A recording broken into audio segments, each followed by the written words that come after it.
Bendiciones, amados hermanos, que el Señor los bendiga grandemente. Para mí es un honor estar aquí presente y compartirles de la palabra del Señor y reflexionar sobre porciones bíblicas.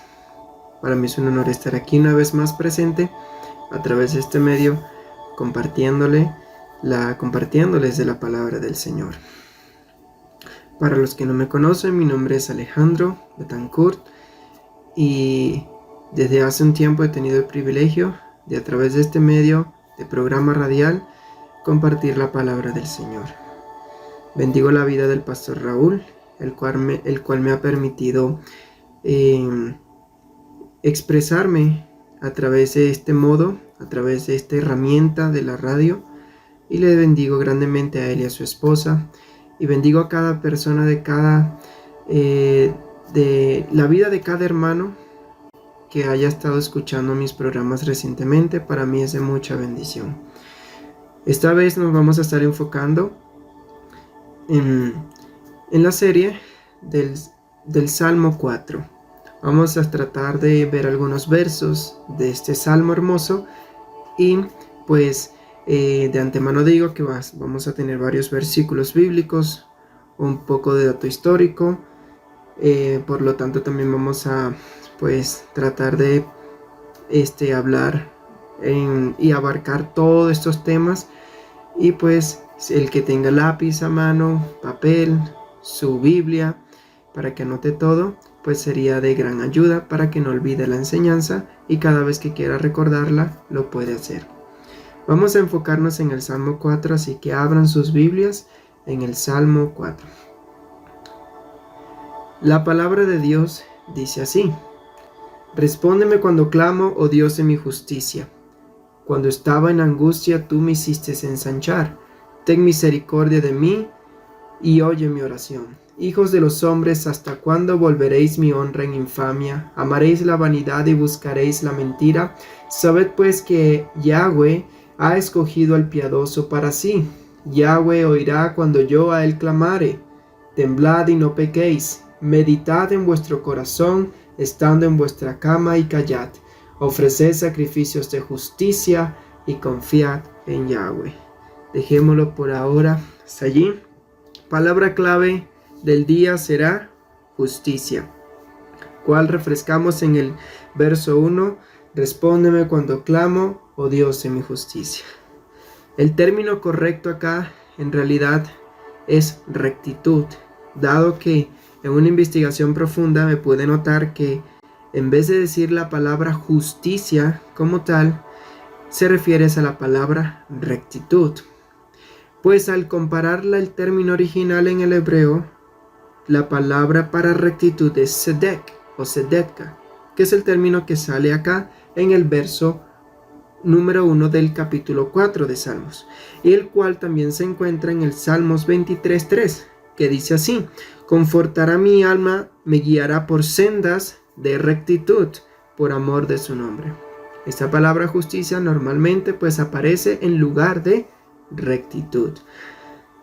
En ambas palabras están ligadas mutuamente en un contexto estrecho de lo que se refiere sobre la justicia, juzgar, defender. Este tipo de contextos siempre ambas se encuentran ligadas o de la mano. Normalmente es común encontrarlas a las dos, rectitud y justicia. Por lo tanto, estaremos hablando de ambas. Pero por la parte de hoy nos enfocaremos en justicia.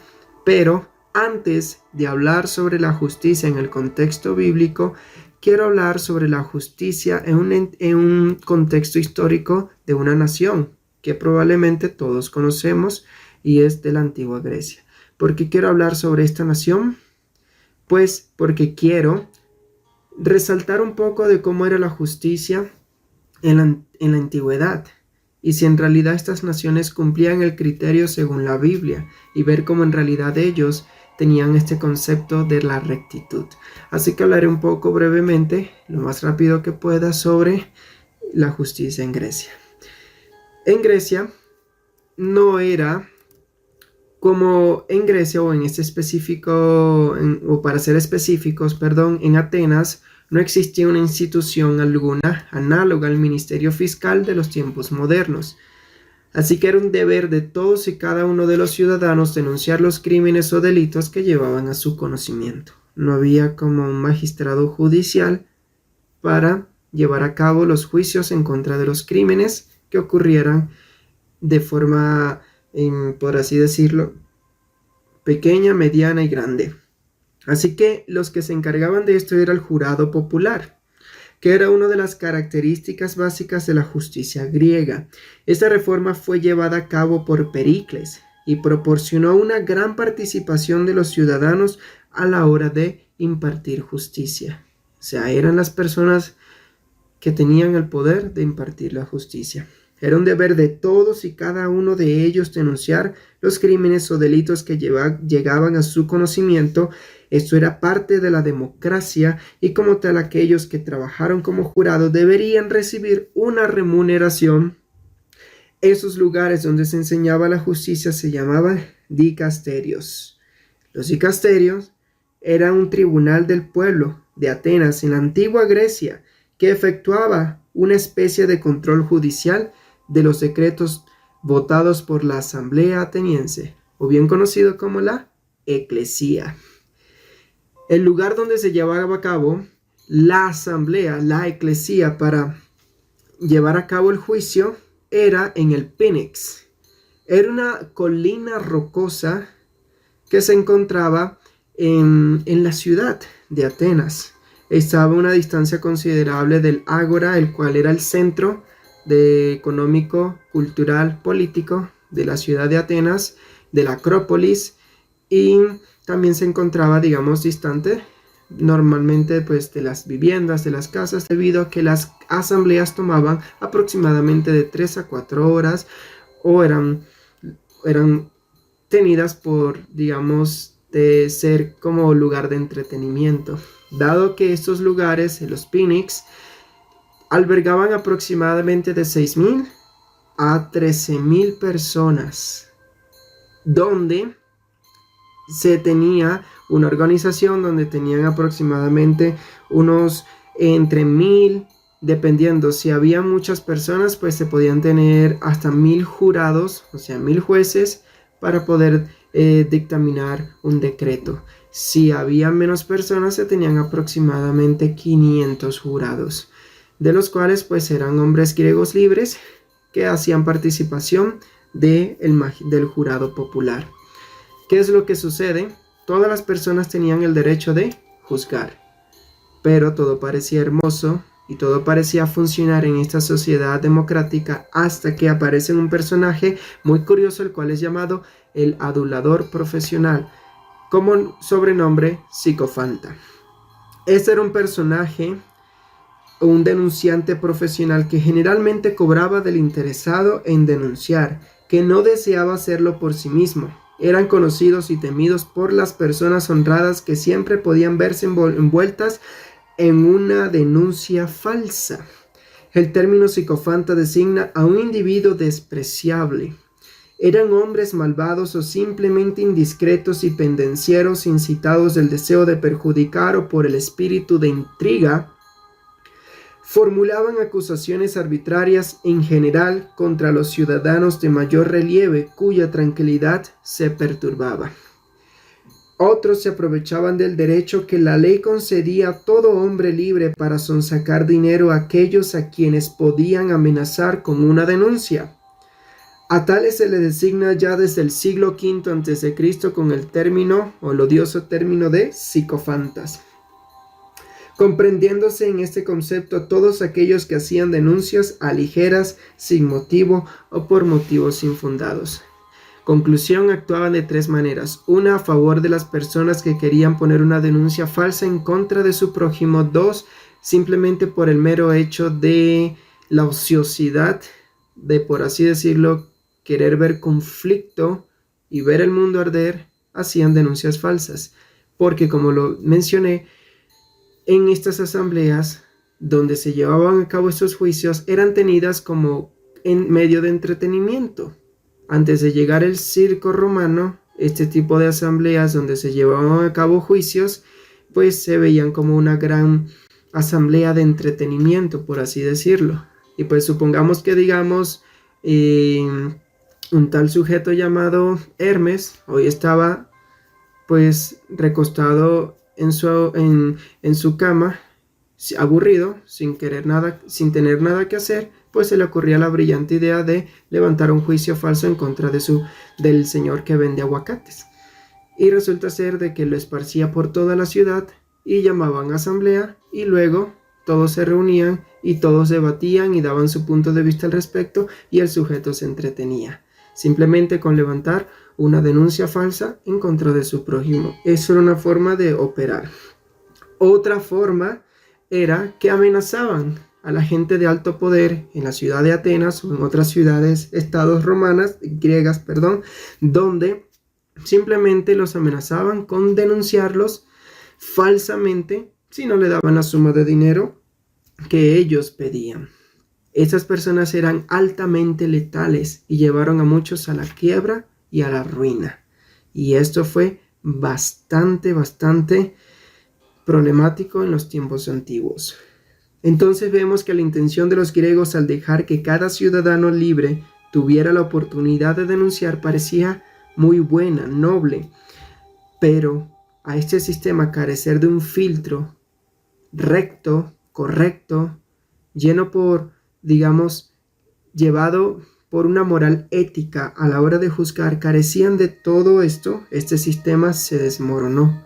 Y lo que parecía algo bien estipulado al principio, pues terminó siendo un arma de doble filo para ellos, donde muchos tenían miedo de hasta salir, donde vivían bajo un régimen de sospecha, donde todo lo que podían hacer era usado en su contra, donde muchos tenían miedo de estas personas que eran tremendamente terribles porque muchos podían terminar en la parte económica en la quiebra, en su reputación terminar mal. Entonces estas personas eran terribles. Así que pues este sistema que al principio funcionó, luego se desmoronó. Debido a algo, ellos pusieron su confianza en los hombres, en un sistema de hombres, dirigido por hombres. Y la palabra de Dios nos enseña que maldito el varón que confía en el hombre y pone carne por su brazo y su corazón se aparta de Yahweh. Jeremías 17:5. Cuando el hombre trata de por sus medios alcanzar la rectitud o por sus medios trata de alcanzar lo que es correcto, no va a poder.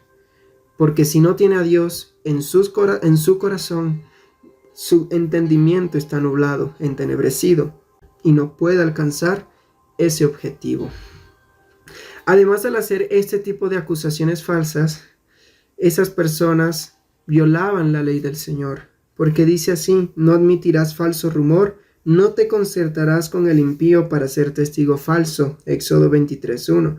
No hablarás contra tu prójimo falso testimonio. Éxodo 20:16. Dios mandó a Moisés a escribir esto en la ley para su pueblo, porque Dios sabía la injusticia que se cometía a lo largo y ancho no solo de las naciones griegas, sino también del mundo antiguo, donde la injusticia era el pan diario de muchas naciones, de muchos reinos, y el Señor estaba allí para impartir esta ley a su pueblo y romper ese patrón.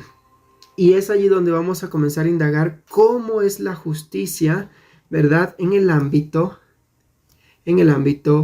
hebreo, o en el ámbito que el Señor nos quiere enseñar a nosotros de acuerdo a las Sagradas Escrituras.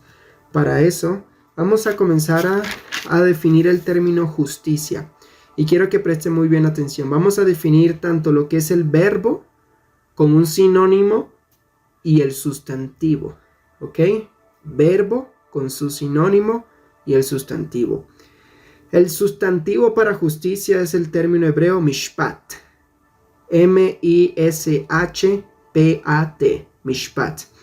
La cual tiene una amplia traducción como arreglo, acuerdo, corte, juicio, amable, ordenanzas, correcto, lo que es correcto, lugar justo o lleno de justicia. Pero normalmente lo vemos traducido como juicio o justicia. El verbo para juzgar en el hebreo es shafat. Shafat. S-H-A-P-H-A-T. Este se puede traducir como Él está actuando. Decidir, defender, entregar, ejecutar juicio, abogar por o juzgar. De otra forma en la que vemos juzgar es el término din. D-I-N. Din. Que también se puede traducir como defender, ejecutar juicio, juzgar o abogar. Para ver estos términos en contexto, vamos a la palabra, a Proverbios 31, 8, 9. Dice así: abre tu boca por el mudo en juicio de todos los desválidos. Abre tu boca, juzga con rectitud y defiende la causa del pobre y el menesteroso. Acá, donde dice y defiende, tal vez en sus Biblias aparezca como juzga la causa del pobre, pero aquí sale como defiende la causa del pobre y del menesteroso. En Salmo 72, 1 al 4 dice así: oh Dios, da tus juicios al rey y tu rectitud al hijo del rey. Él juzgará a tu pueblo con rectitud y a tus afligidos con justicia. Los montes llevarán paz al pueblo y los collados rectitud. Defenderá, shafat, a los afligidos del pueblo, salvará a los hijos del menesteroso y aplastará al opresor. Salmos 72, 1, 4. Entonces, teniendo en cuenta estos términos, la primera justicia que la palabra de Dios nos revela es la restaurativa, aquella que se ejerce en defensa del afligido, del menesteroso, del huérfano, de la viuda, del que está necesitado. Es la defensa que el justo debe de aplicar a favor del que está sufriendo una injusticia. Vivimos en un mundo donde constantemente están redefiniendo el bien y el mal a su conveniencia, con esto haciendo daño a otros. Vivimos constantemente presenciando cómo las injusticias se propagan, cómo las injusticias se expanden cada vez más. Nosotros, como hijos de Dios y como imagen y semejanza del Señor, como embajadores de Yeshua aquí en la tierra, uno de nuestros deberes es aplicar la justicia restaurativa, aquella que no se permite lo incorrecto, sino que es aquella que camina bajo la defensa, bajo el abogamiento por el necesitado y hacer lo que es correcto. Entonces el concepto de Mishpat se refiere a la justicia restaurativa. Eso es buscar y ayudar a las personas vulnerables de las que se están tomando ventaja y ayudarles.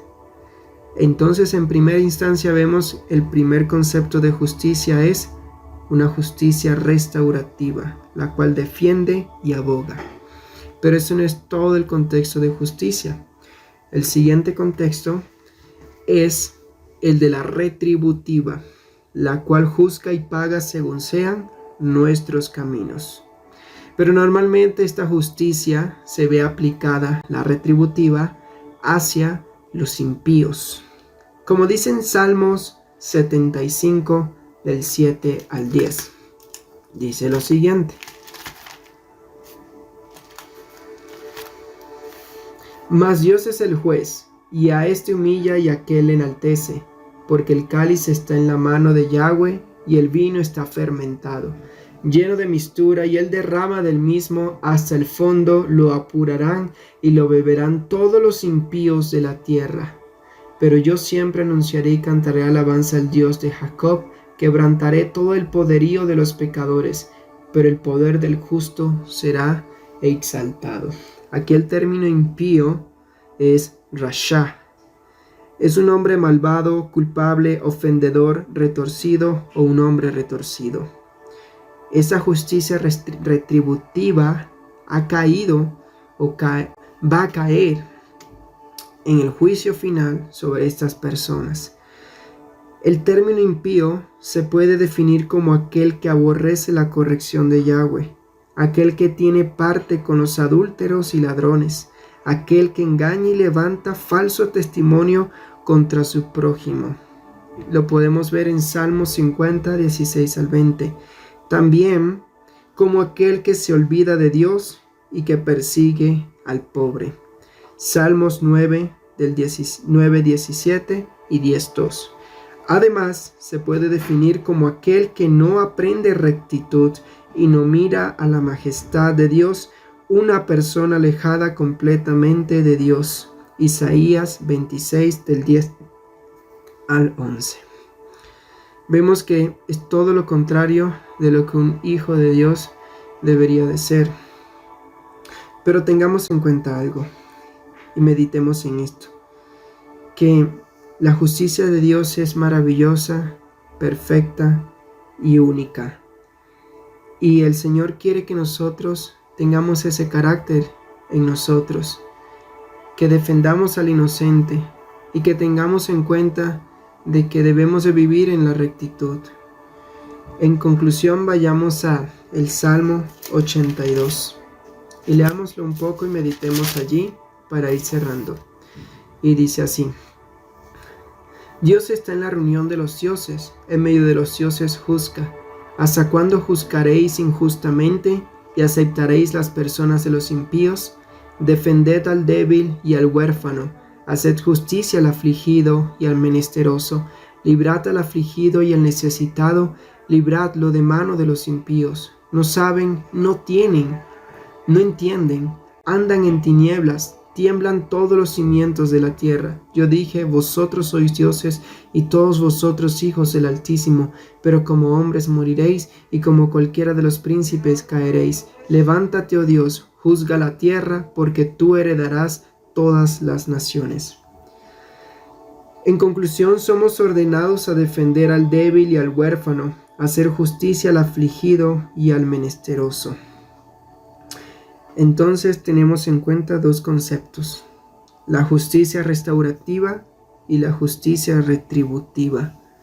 Pero Dios nos manda y nos insta a que practiquemos la justicia restaurativa, que tengamos el carácter de Yeshua en nosotros y que hagamos lo correcto y que defendamos al inocente. Porque cuando nosotros aplicamos la justicia en su forma correcta, es el testimonio más grande de que somos verdaderos hijos de Dios. Porque como acabamos de leer el significado de impío, es todo lo contrario a lo que a quien que practica la justicia conforme a la voluntad de Dios es todo lo contrario. Y cuando nosotros andamos en mentiras, en adulterios, en engaño, cuando levantamos falso testimonio en contra de nuestro prójimo, cuando nos alejamos por completo de Dios, deberíamos de analizarnos en qué estamos fallando. Si no queremos que la justicia retributiva del Señor caiga sobre nosotros, debemos de analizarnos, pedir perdón por nuestros pecados, vivir en la presencia del Señor y hacer justicia y practicar la justicia, porque es la evidencia más clara del verdadero carácter de un cristiano, de un hijo de Dios en este mundo tan corrompido y tan dañado. Si queremos saber si en realidad somos hijos de Dios, entonces una de las cosas que debemos hacer es justicia. Pero ahora les dejo esto para meditar para el siguiente programa. ¿Qué es importante tener al momento de hacer justicia? Eso lo debatiremos en el siguiente programa. Que el Señor los bendiga grandemente.